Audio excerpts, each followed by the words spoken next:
application of the tourniquet. Bleeding is not controlled.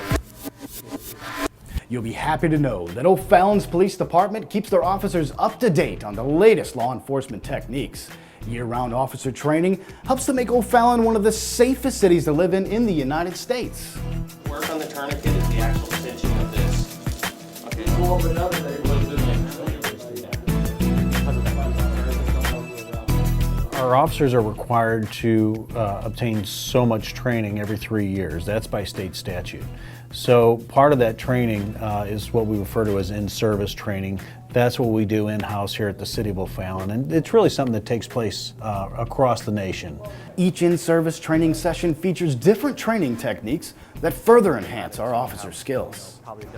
The focus this year has been on ICS, that's Incident Command, that has to do with federal requirements and how we respond to certain catastrophes. We're doing emergency operation on vehicles, vehicle driving basically.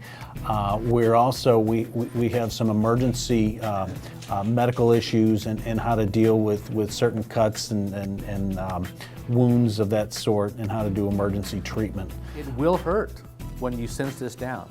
Special presenter David K. Tan, MD, helped teach officers operational first aid skills.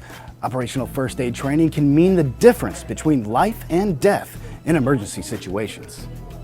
I feel very strongly that every law enforcement officer should have a knowledge of operational first aid, because it actually makes our job in EMS a lot easier when they prolong someone's life long enough for us to come on scene, take over, and bring them to the hospital. So it's really all a part of that chain of survival.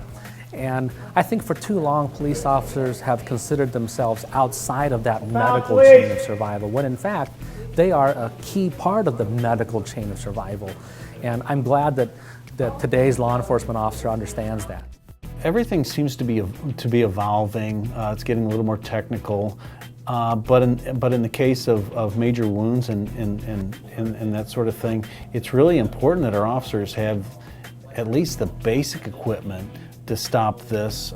It's a matter of saving lives, whereas before it was just direct pressure. Now for just a few bucks per officer, we can have some actual equipment out there that we may be able to save a subject or another police officer's life.